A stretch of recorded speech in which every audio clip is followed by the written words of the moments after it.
Sveiki. Norim Jums pristatyti vieną iš mūsų integracijų modulių pavadinimu žymos. Žymų pagalba Jūs lengviau galėsite organizuoti tiek įrašus sąskaitose, tiek sąnaudose ar komerciniuose pasiūlymuose ir lengvai priskiriant tam tikrą kategoriją, žymą, filtruoti ir matyti, kokia yra situacija. Tai kaip reikia pradėti naudoti žymomis? Tai keliaujame į modulių sąrašą ir susirandame modulį žymos.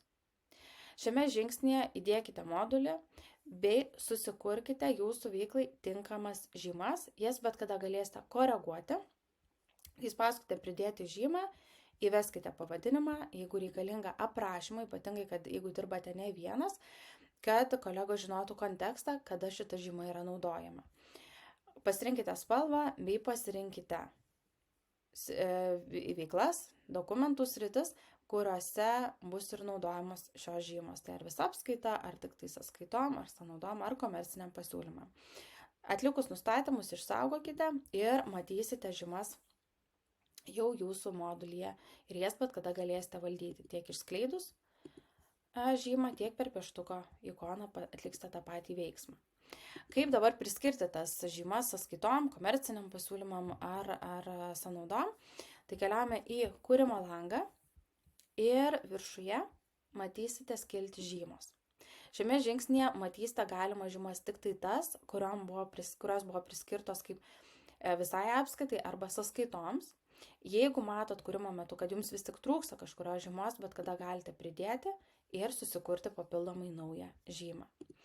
Tai pasirenkame, kurią mes norime žymą naudoti, pasirenkame vėlgi pirkėją, pasirenkame prekes ir sukuriame sąskaitą. Sąskaita, kai sukurta, jau jinai turės šitą žymą, bet kada jūs galėsite tas žymas valdyti. Tai arba per koreguoti, arba informacijos skiltyje paspaudus ant žymos ikonėlės, jūs galėsite pridėti ir papildomą, matysis kelios, arba jeigu daugiau matysis per pliusiuką, lygiai taip pat jūs abi žymas galėsite nuimti, jeigu jau nebereikalinga. Tai visą valdymą atliksite čia.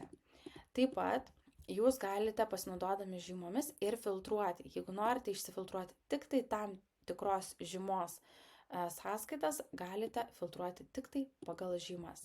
Tai spaudžiame žymą, kurią norime atrasti ir matome, kad sąskaitos tik tai ta, kuri turėjo būtent laukiamą apmokėjimo žymą ir jinai yra išfiltruota.